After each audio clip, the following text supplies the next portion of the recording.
How to measure and install an insect screen for an A&L double hung window. For double hung windows, we need to take the measurements from outside the window. Measure the width. Measure from the inside face lip to the opposite side. In this case, we have 595 millimeters. Deduct 5 millimeters for a manufacturer size of 590 millimeters.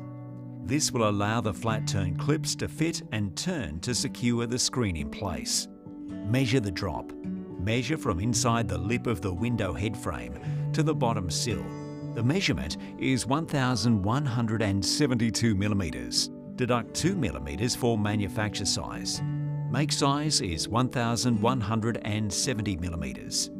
Always add the manufactured size in the ordering portal.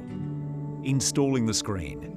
Start making the clip positions on the window lip, 150 millimeters up and 150 millimeters down.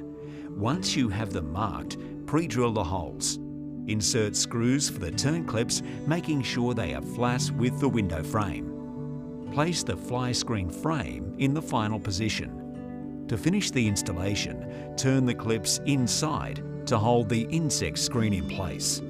Don't forget to clean the area outside after you complete the installation. Now you know how to measure and install a fly screen window to an A&L double hung window. Do you want to become a Starline security dealer? Contact us for more information.